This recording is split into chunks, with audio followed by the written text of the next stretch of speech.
All right, yes. So our first panelist is an amazing young lady. She was one of the first ones that I talked to about doing this event, and she is amazing. So our first panelist, Dahlia Despradel. She is a 26-year-old creative and cultural commentator born and raised in the vibrant cultural landscape of South Florida. The daughter and granddaughter of well-known musicians, dancers, and venue owners, she grew up in the creative home, her family bringing their passion for the arts with them from Haiti to the United States. Dahlia's continuation of this legacy in the creative space began as a classically trained dancer where she honed her craft at the Miami Arts Charter and New World School of Arts, where she studied ballet and worked with greats such as Peter London, Misty Copeland, and the late Arthur Mitchell. Let's give it up to Dahlia. Next up, we have the amazing Lauryn Lawrence. She is a Jamaican and Dominican American artist and curator who examines her experiences as an Afro-Latina intersectional feminist. Born and raised in South Florida, where she is currently based, her multimedia works are both physical and analytical and introspective. Lauryn emphasizes on capturing representation of intersexual communities in society, as well as paying attention to the relationships between people and their spaces. Let's give it up for Lauryn Lawrence.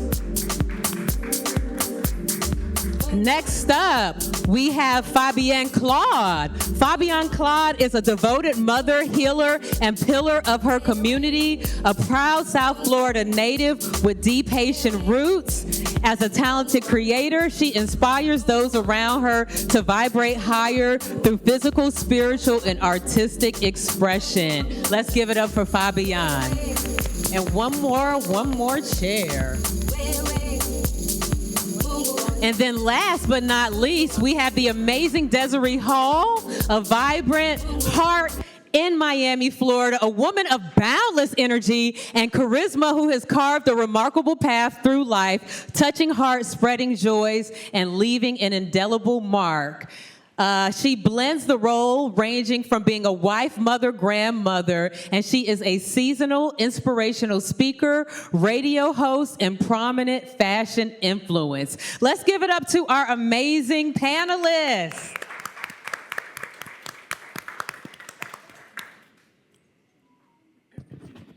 Hello.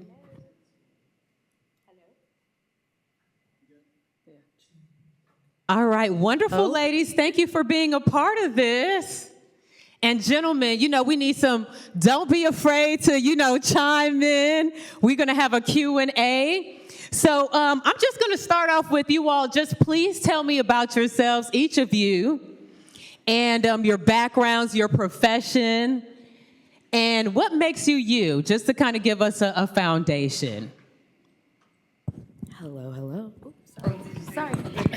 Had some technical difficulties. Greetings, everybody. My name is Fabienne Claude. I was born here, meaning America, but there's something about Haiti that I love so much. So even though I'm first generation American, I consider myself a Haitian historian. I speak a lot about Haitian history. I speak a lot about Black history, African history. I actually was studying about Africa first before I went right back into my native Haiti. And so from there, just learned a lot about the history, holistic living, going back to our natural roots, going back to who we are as a people, as a culture. And so I've been doing that for about 15 years, and here I am today. Hi, everybody. I'm Dahlia. My upbringing, I was born and raised in Miami, Florida. I went to school. As said, I was a performing arts, I danced ballet, New World School. High school, and I left Florida, went to Philadelphia to study at Temple University, and I graduated with my bachelor's, and I'm currently a prospective law student right now. I am working as a paralegal. And just for fun, as a hobby, I like to comment on a lot of Miami fashion and the culture that we have here. So, and it's so nice to see everybody. Hi, everybody. My name is Lauryn Lawrence. I also am a first generation. I come from a Dominican mother and a Jamaican father. I actually just obtained my Jamaican citizenship the other day. Um, so I have loved art since I was 12, and I've had the blessing to be in spaces where I felt seen. And I think my goal and my mission is to create further safe spaces in these institutions that weren't essentially built for us. And a lot of my work as a curator and as an artist is to document conversations such as this, and also document that we exist and our history is important. So a lot of my work now with the Museum of Art and Design, that's part of the Freedom Tower, as well as working with DVCAI, which is a Caribbean and Latinx incubator that is to foster and to create safe spaces for artists to be and to show their work, is a lot of what I'm working on. I'm working on archiving and how can we preserve these stories but continue to share these stories. So yeah, it's a bit about me. Good afternoon.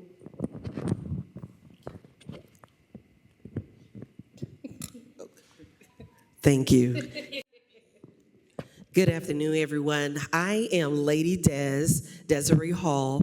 I am a radio personality. I am a fashion influencer. I just love people, right? And I love our culture. I love sharing our culture and our history with our people. I am a native of Miami, Florida. My parents are from South Carolina. They migrated here in the 60s. And they came here to work and for a better life and to raise their children. So I am just so excited to be here to share with these lovely ladies today on the panel. Yes, we have some amazing ladies on the panel, and I have to acknowledge an amazing woman that's in the audience, and I'm thankful that she's here, Councilwoman Dr. Michelle Powell of Miami Gardens. Okay, so what was your experience growing up in Miami, and how has the city changed over the years?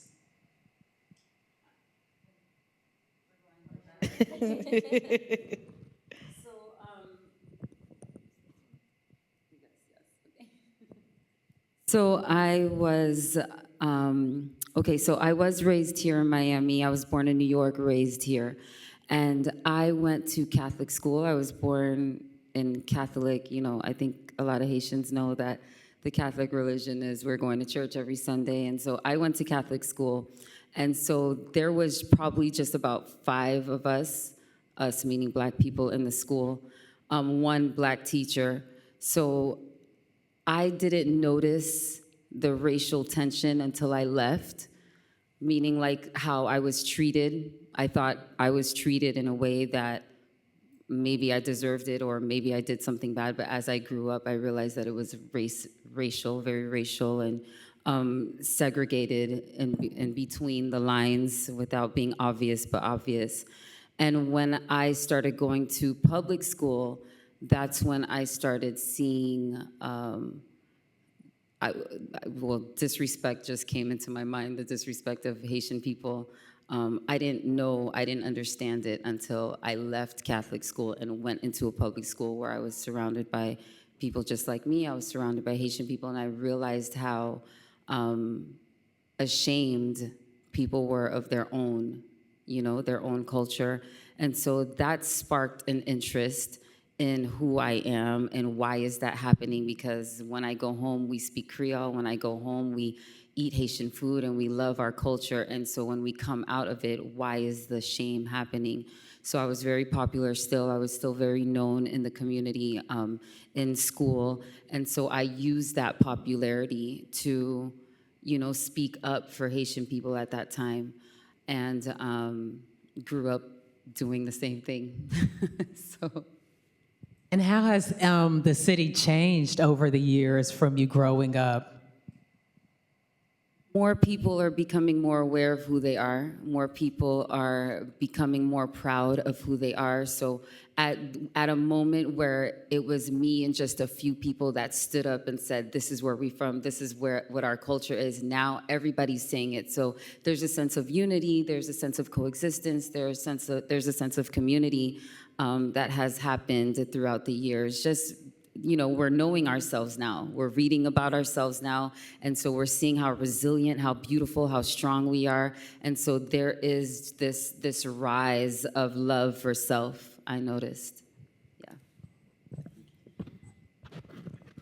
So I grew up in a very Haitian household. I was going to art schools all of my life, and everyone knew Dahlia's Haitian. Like, that was very clear. I was very proud to say I was Haitian in a time where a lot of people would shy away. I remember I would get bullied by Haitians for being Haitian. So that was my experience younger, going into these spaces of dance and specifically ballet. That was a very white space, and I'm me, you see me today, and I didn't like Fabienne. I didn't even realize the racism that I had experienced. I just thought of it as artistic choices. I didn't get the part because it wasn't the look that they were going for, and as opposed to like viewing that as that is racism, I was just like, oh, that's just, their preference. It's their dance piece. I didn't make it, move on, I'll try the next one. After it happened a little bit more, and I'm noticing the people that are being chosen aren't as good as I was, or, it was very clear, but I will say that in those experiences, you grow, you become more resilient, you become more persistent. That was my experience growing up. Never give up, just keep going. You fast forward to today, like Fabienne said, you see places like Dance Theater of Harlem where are bringing in people, little girls that look just like me, into programs. So now I'm seeing my old dance studio, we're using flesh tone tights now and flesh tone point shoes, and that was not a thing at all. Everyone was looking at you sideways if you did that. So we definitely are becoming a lot more inclusive and a lot more proud of the people of color here. And I think that's amazing, as it should be. It kind of took us a really long time to get there, but we're growing, and that's just the positivity in it. Beautiful. Thank you both. For me, I want to preface, because I know we're talking about Miami when we're sitting in Miami, but I was born and raised in Miramar, and Miramar is also a very Caribbean diasporic community. And for me, growing up in Miramar and going to school in a city like Pembroke Pines, it was an interesting experience because on one hand, I was able to fully grow and learn with a community of friends that I'm still friends with to this day. But also, being in the community that it's sat in, just similar to your stories, I didn't fully contextualize a lot of experiences that were racially charged, where I kind of always felt like I had to code switch to be accepted by the Latin community and also by the Black community. And in many ways, I'm a Black Hispanic woman, and I'm not gonna change my dialect to fit anyone's narrative. That's who I am. And within my household, it was always taught to us and echoed to us, should I say, that your race is Black and you are Hispanic and Jamaican. And no one else could tell me who I am, but that's who I am. But it's something that I think with my work, I don't always try to lead with my identity, but my work is informed by my identity. And I think even looking at Miami now, it's so beautiful to see how no one is shying away from telling people who they are without feeling they have to fit in this box to be recognized, to be seen, and to be heard. And I think there's just more available space, but we've also just been creating more available space for one another. And I think it's always been there. Like when I met Fab, that was one of the first times I showed any of my work, I believe, honestly. So this is like a full circle moment. But even then, it kind of always felt like we had these different pockets where I feel like now it's just more larger and we're looking towards each other more like we need each other, you know, and we don't have to lean on these larger institutions that, again, they're not for us. That's not saying that we can't be in the room, but they're not for us. So I think when it comes to just museum work, as I learned from then and now in Miami, it's so important, it's so vital. And I know they don't always look to us when it comes to our museums and our galleries besides our Basel, but there's so many things, like when I think of spaces like M. Namdi, and I think about the African Diaspora Museum that are doing so much work, that's informed a lot of my growing up. Is I spent a lot of time in galleries, I spent a lot of time in museums, and what's been circulating in my brain then and now is how can we continue to push our stories? How can we continue to look to art to also inform us of history? So yeah, that's me. Thank you. What I remember, I grew up in the city of Opelika, right? And now it's known as Miami Garden, Opelika. And actually, Linda Pearl and I, we grew up on the same street, 2 doors down from each other, and it was a diverse mix of cultures there. And I grew up in a very traditional Christian Pentecostal background home. And I give kudos to my mother today because when we first started going to school, remember they came down in the 60s. They worked in the hotels on Miami Beach. And but so by the time I came along in the 70s, they were working for Miami-Dade Public Schools. And although I stayed in Opelika, we went to school all the way down on 7th Street at Citrus Grove Elementary. And I went from Citrus Grove Elementary to Citrus Grove Middle. And during that time, it was all Hispanic or white. Even the teachers, they had a few black teachers. And my sister and I, we were the only black students there at that time. And that was the first time. But thank God for my mother. Let me go back to that. Because before we started going to school, she would tell us, you know, to love everybody, but everybody may not like you. And don't forget who you are. Embrace who you are. And treat people with kindness, no matter how they treat you. So she was basically preparing us for what we were getting ready to experience from some people, right? So I do remember one time I had a teacher who always brought her mother to school with her. And this lady used to treat me so bad. And I couldn't figure out why this lady didn't like me. I used to come in and speak, and just who I am right now, all hunky-dory. And she used to treat me terrible. But it was until she found out that my parents were who they were at the school. And then I saw it change. I was like, Ma, she treated me better now because she know that you work there. So that was kind of my first time being treated like with racial profiling, or they feel like you're not a particular status, so they gonna treat you a certain way. But thank God for my mother, like I said, who already instilled in us how to handle who we are as a people.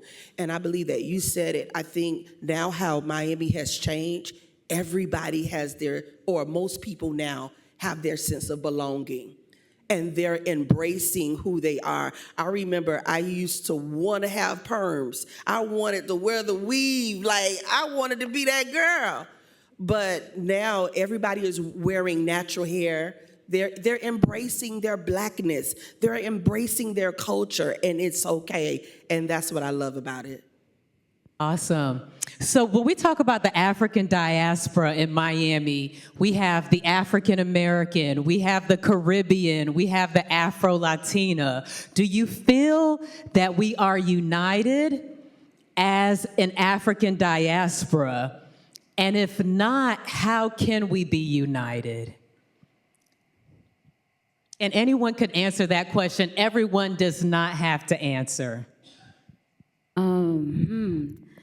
There is a disconnect, unfortunately. There is a disconnect, but I think that we are just learning how to come together. We are just learning what even entrepreneurship looks like, what being on time looks like. Just we are just getting into that space where we are getting things for ourselves, doing things for ourselves, becoming our own billionaires, millionaires, like doing our thing. But when it comes to coming together in one harmony, one song, we still have a lot of work to do. I think when we do become in that one sound of coexistence, then the whole world will change. Why? Because I believe that we are the majority of the world. I know they call us minorities. I think this is what made you want to come, because we had this conversation. She's like, you need to be on the panel. But that really goes in. We are majority of the world. I know they give you numbers, they give you statistics, but nature shows you that if Africa is the biggest continent, which again, they don't tell you that, but we know that we are the most fertile, and we are spread out everywhere. So if we do come together in coexistence, then the whole world will know what change looks like, because we're not even vindictive people. If we were, it would be a whole different story.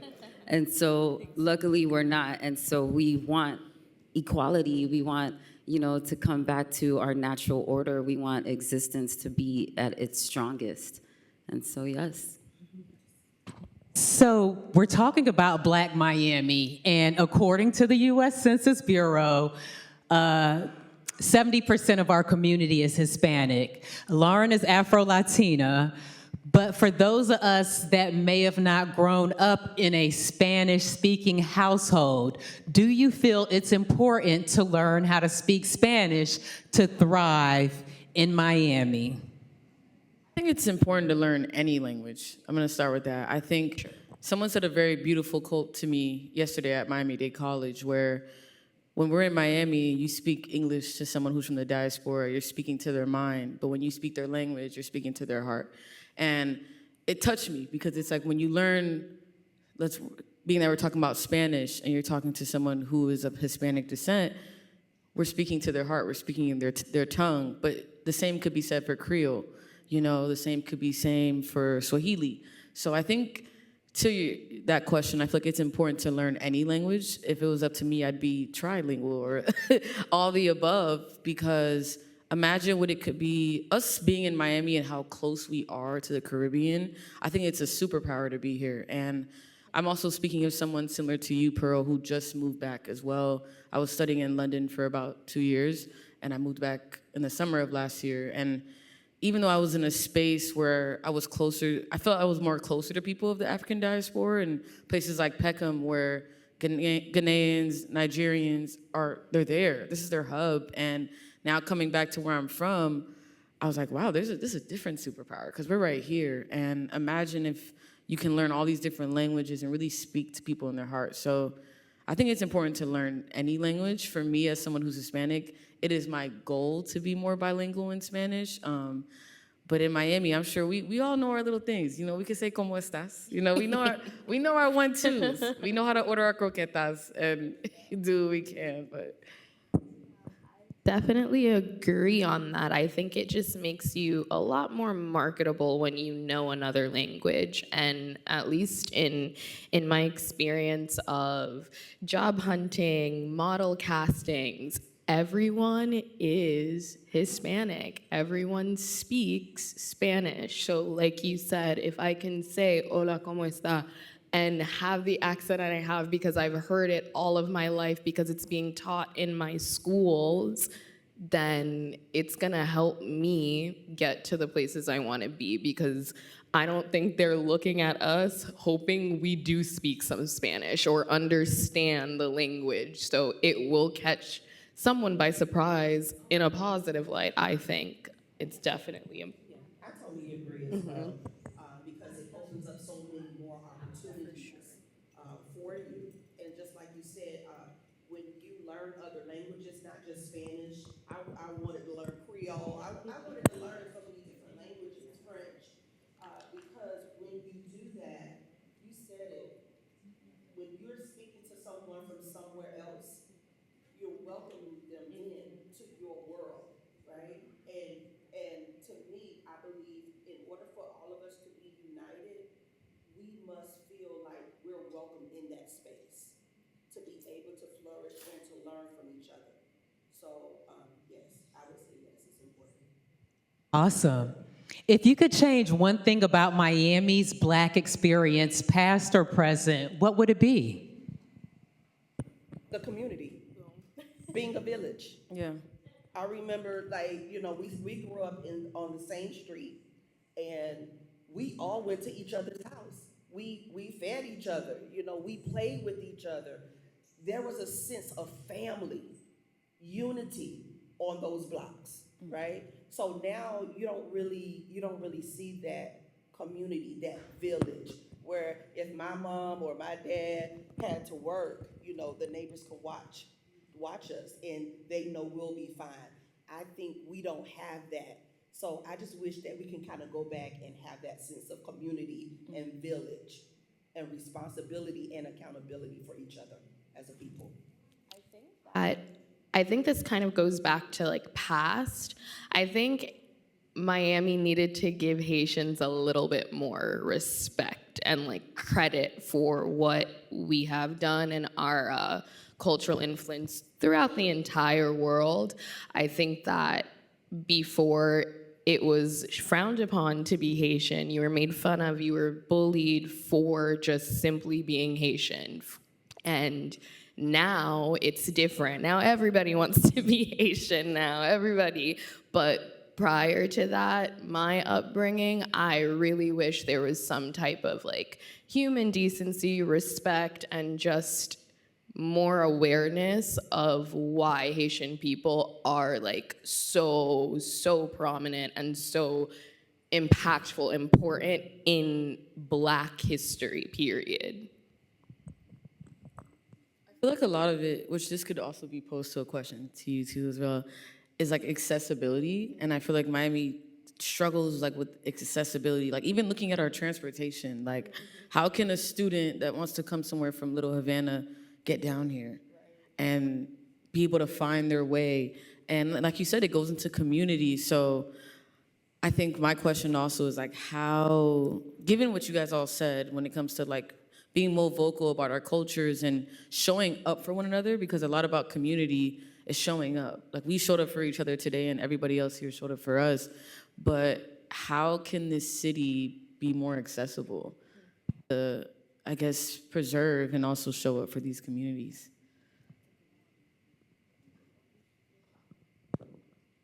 So did y'all enjoy the panel?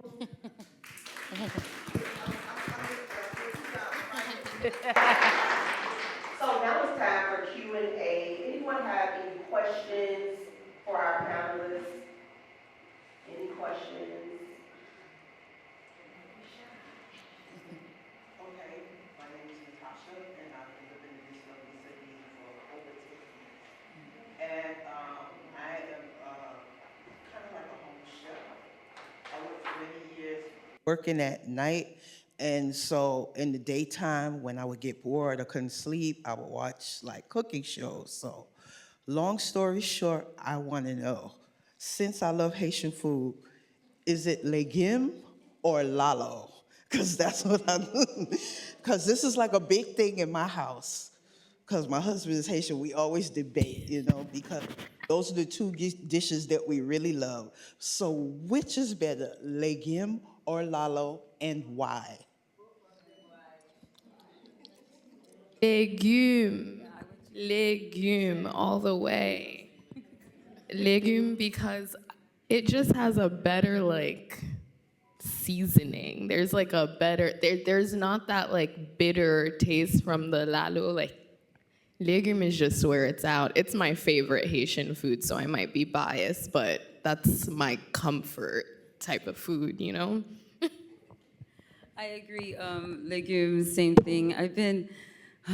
The V word. I've been vegan for 15 years, so I have figured out how to enjoy Haitian food. There's some vegan Haitian chefs over here that perfected it with the mac and cheese and the legume, and I know how to make the soup jumeau. My grandma taught me how to make it before she passed, so blessing. And so I make sure that I make the soup jumeau every January 1st. And so, yeah, I've learned how to still enjoy my culture without the meat.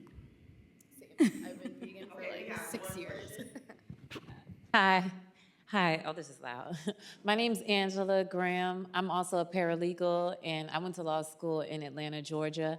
I heard what you said about inviting people in and your desire to strengthen the community. What are some things that we can do? I'm also trying to become an entrepreneur, a Black female business owner myself. What are some things that we can do to get involved and strengthen the community, as far as what you were thinking of when you said welcoming people, doing things to bring back that feel of getting back home?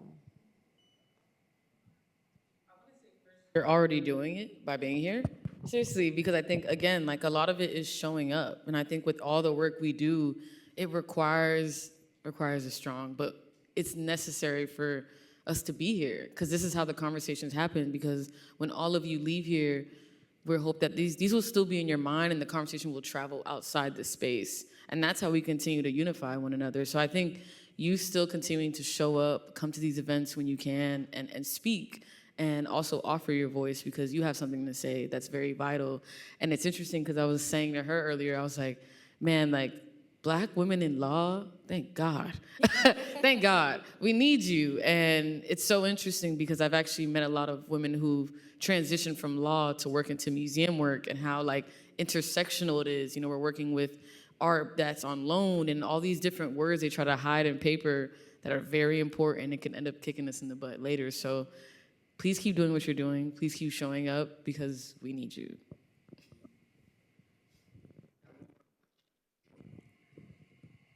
And then we're going to move to the next section.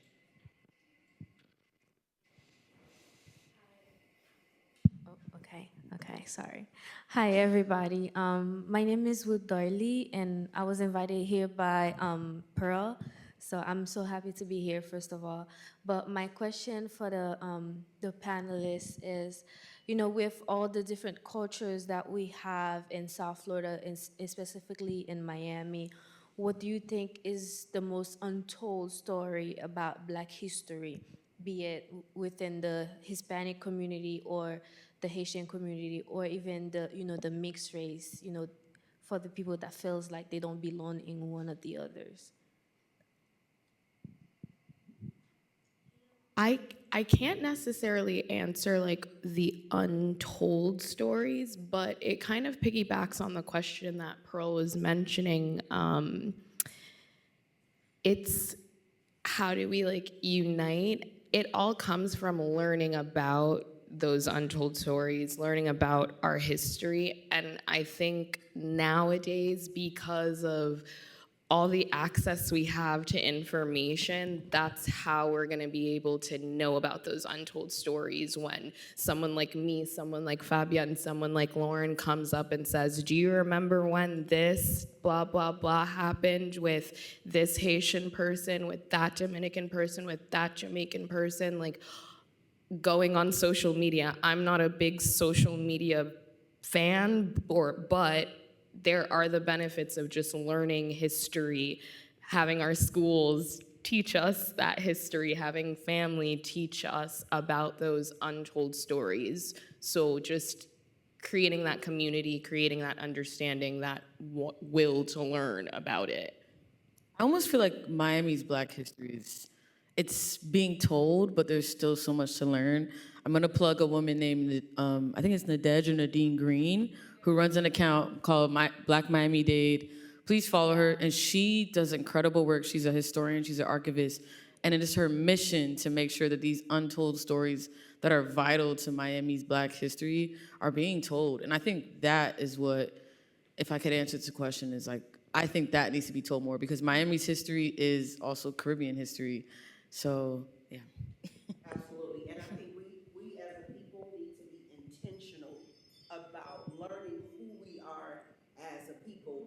sharing it to our next generation so that generation won't be lost.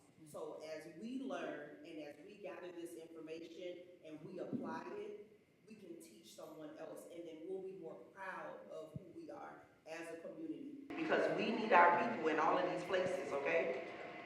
Like literally, we need our people in all of these places.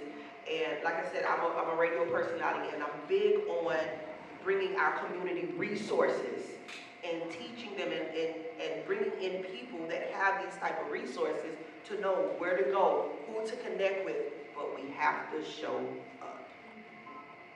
They're out there, but we just have to show up as a people. All right? Let's see. Give our time to say it. They do an awesome job. Y'all fabulous. They young and fabulous. And I want to thank you all so much. So now you all can return back to your seats, and we're getting ready for the next designer, the next fashion show. Y'all ready? Y'all gotta talk back to me. Are y'all ready?